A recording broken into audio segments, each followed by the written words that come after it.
Et salut à tous, aujourd'hui pour le 4ème épisode, je vais vous parler d'un film qui est sorti la semaine dernière, le tout nouveau Sam Mendes, Empire of Light.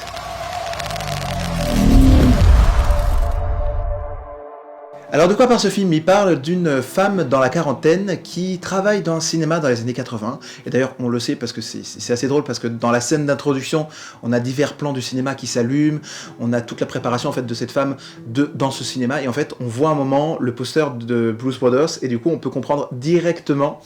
que le film en fait il se déroule en 1982 ou en 1981, un truc comme ça, parce que les Blues Brothers, le film était sorti en 80. Du coup bon voilà, petite parenthèse, elle fait la rencontre d'un nouvel employé, un jeune homme de 21 ans noir,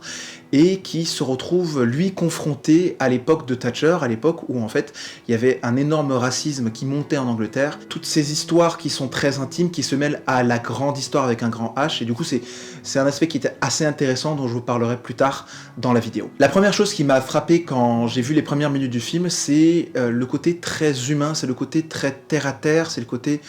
très simpliste que Sam Mendes en fait a voulu prendre dans ce film. Comparé à ce qu'il a fait en 2012, ce qu'il a fait en 2016 et ce qu'il a fait en 2019 avec 1917, Spectre et Skyfall, il a pris une toute autre direction, c'est-à-dire qu'il est revenu un peu à ce qu'il faisait à l'époque, c'est-à-dire dans les années 2000, où il faisait un cinéma un peu plus simpliste, un cinéma un peu plus humain, pas aussi grandiloquent, pas aussi épique ou grandiose que ce qu'il a pu faire en fait auparavant les 10 dernières années. Et je pense que ça lui a permis de se retrouver lui-même à travers cette histoire. D'ailleurs, dans une interview, il le dit que l'histoire de sa mère à travers ce personnage féminin, parce qu'apparemment, sa mère, mais j'ai pas trop trouvé d'informations dessus, sa mère avait des problèmes de santé. À travers ce film, il a voulu un peu raconter ce que lui aussi il avait vécu quand il était jeune avec sa mère, quand il avait découvert le cinéma dans ces salles obscures qui lui permettaient en fait d'avoir cet échappatoire de la réalité. Mais tout ça, je vais en revenir après, quand on fera un petit décortiquage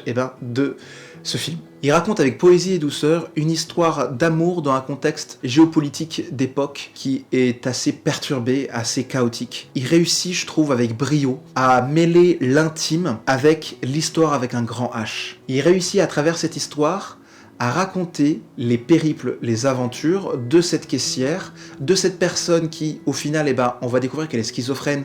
donc qu'elle est autre, donc considérée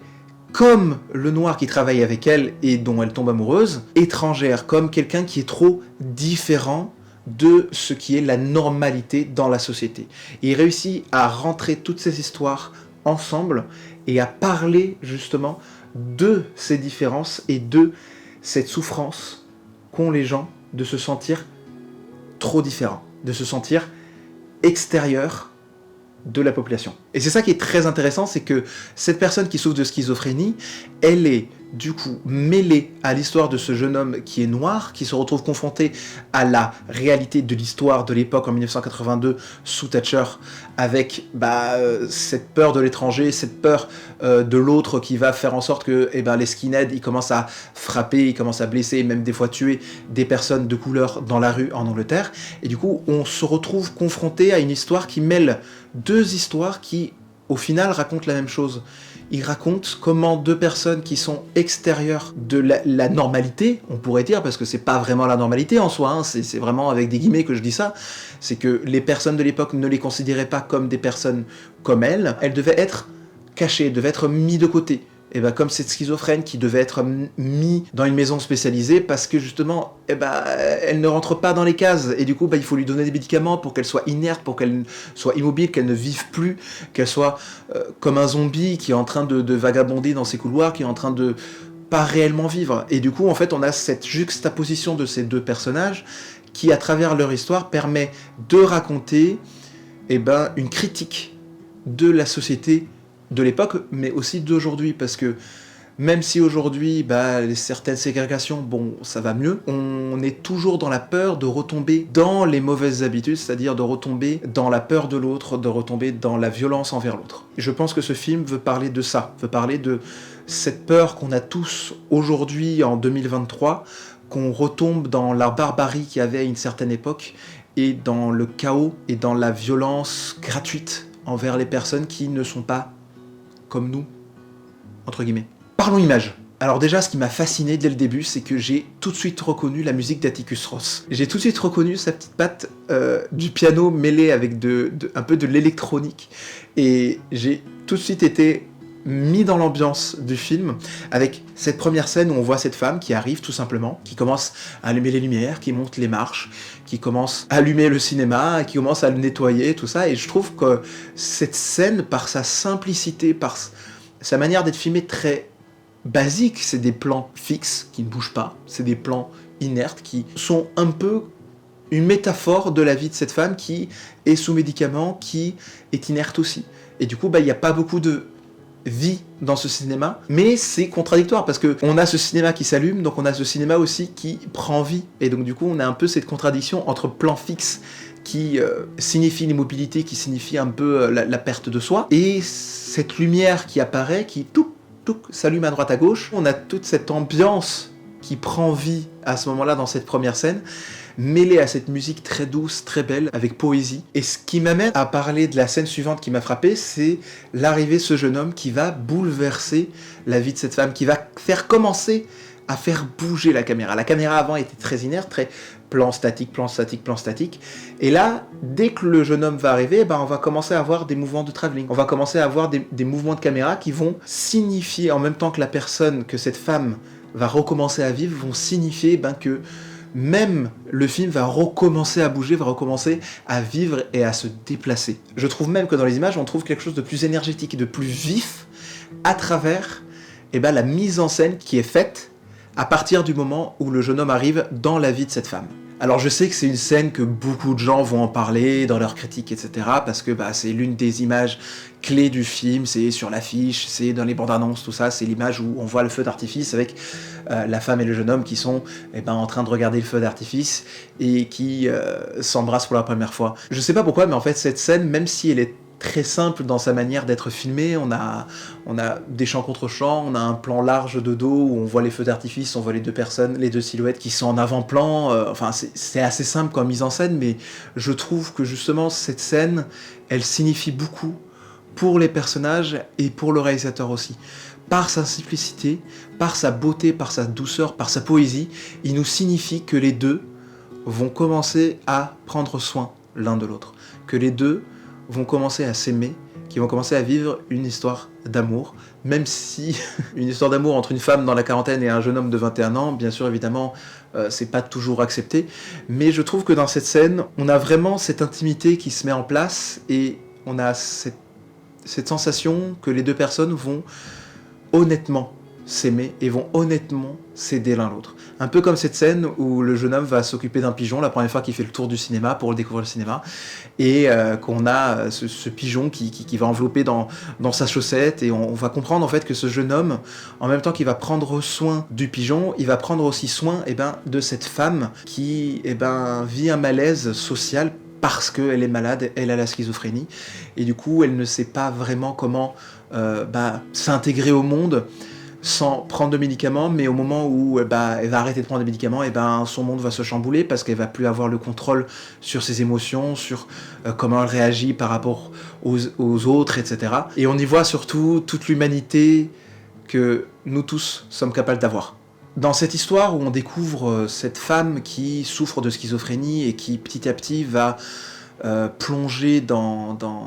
un calvaire en fait, parce que personne ne la comprend, personne ne veut l'écouter, à part ce jeune homme qui essaye justement d'aller vers elle, de l'écouter, de la comprendre. On a cette scène qui m'a énormément touché, où cette femme schizophrène qui est chez elle, qui déblatère, qui est en train de parler, qui est en train de gueuler, qui en fait est en train d'embêter tout son voisinage, et son voisinage du coup appelle la police, et du coup elle se cache, elle fait cacher son copain, enfin son ex, dans le placard, parce que elle veut pas que son ex soit arrêté par la police.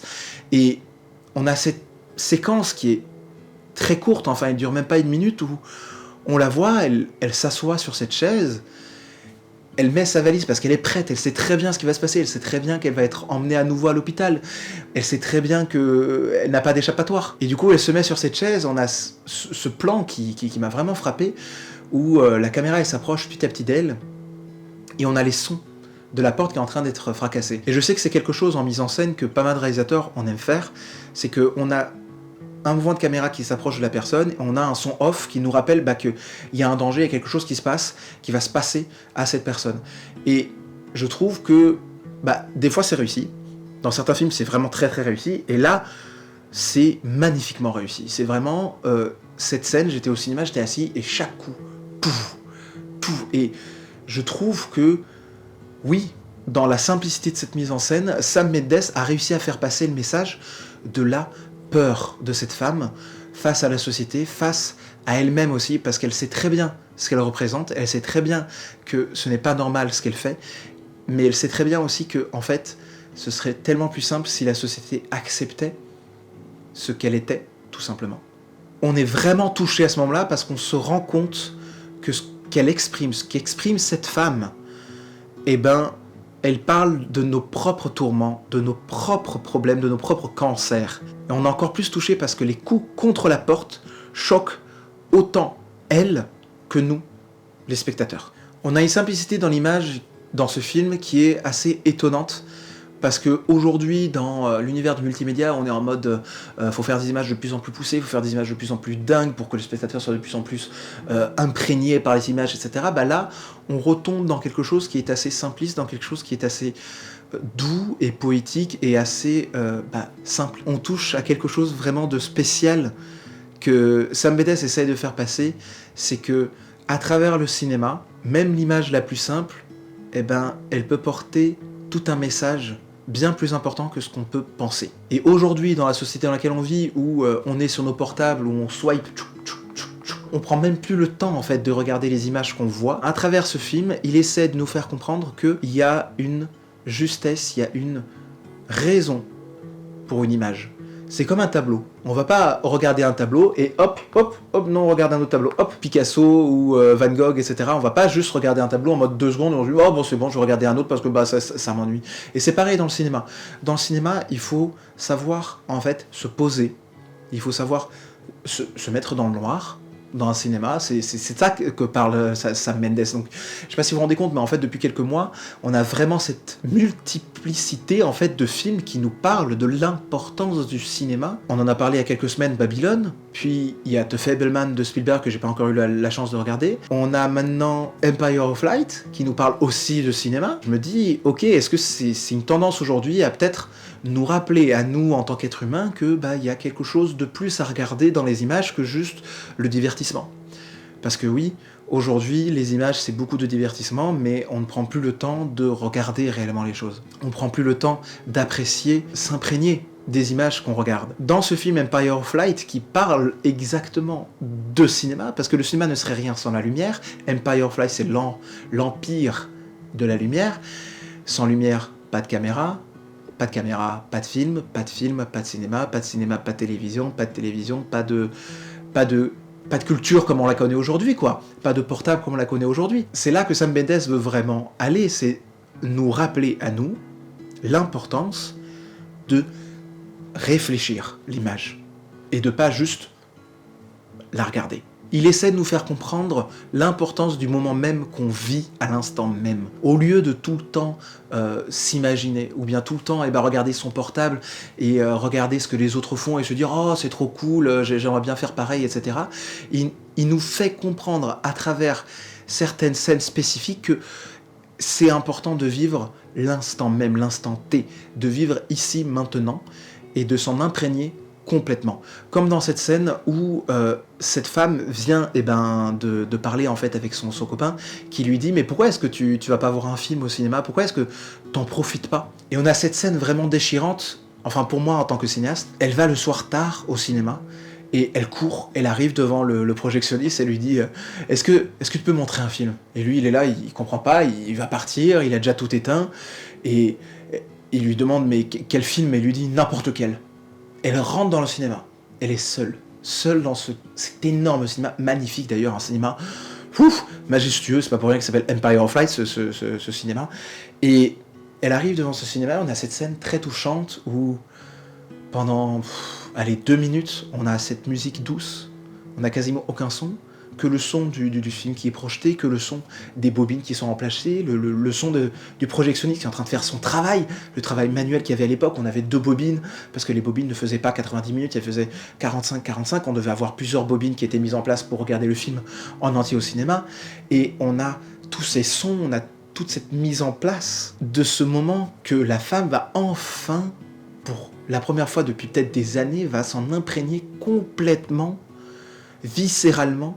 et va vivre le moment en même temps qu'elle vit les images. Et c'est là tout propos de Sam Mendes. Voilà, depuis quelques mois, j'ai l'impression que dans le cinéma et même dans les séries télé, tout ça, et j'ai l'impression qu'on essaie de redorer le blason du cinéma d'époque et de refaire comprendre aux spectateurs, refaire comprendre en fait au monde l'importance de l'image, l'importance des histoires, des narrations, l'importance des messages qui sont derrière les films. Qu'il ne suffit pas juste de raconter une histoire et de se dire oui bon voilà c'est bon, cette histoire je l'ai racontée et c'est bon, on va passer à la suivante. Non, il faut essayer de marquer les esprits. Il faut essayer de raconter une histoire qui va être intéressante, profonde, qui va peut-être être drôle, qui va peut-être être triste, qui va peut-être être tragique, enfin, une histoire peut être une multitude de choses, mais si elle réussit à vous toucher là où vous ne vous y attendiez pas, c'est qu'elle a réussi dans son travail. C'est un film qui essaie de nous faire comprendre qu'il faut essayer de vivre le moment, qu'il faut essayer de s'amuser, qu'il faut essayer de tout simplement apprécier les choses de la vie de tous les jours, même si c'est des petites choses, qu'il faut vraiment prendre conscience de l'importance de ce que ça représente pour nos vies. Même un petit sourire, même un petit bonjour, ça peut suffire. Et je pense que ce film veut vraiment nous faire parler de ça, d'arrêter de nous enfermer dans les images du portable, dans les images des réseaux sociaux, et de nous faire sortir de nos petits cocons, de nos petits conforts, après le Covid, après 2 ans de Covid, tout ça, d'essayer de nous faire sortir et de nous faire comprendre qu'il y a autre chose dehors et au-dedans de nous. Et à travers ces personnages qui sont très puissants, avec cette femme qui est schizophrène, l'actrice, elle est incroyable, et à travers l'histoire de ce jeune homme qui essaye de s'en tirer tant bien que mal dans une société qui est raciste, dans une société qui retombe dans la violence un peu comme aujourd'hui, Sam Mendes essaye probablement de nous faire comprendre qu'il faut un peu se bouger le cul et il faut sortir de nos sofas, sortir de nos maisons et vivre. J'espère que cette vidéo vous a plu. Allez, passez un beau week-end.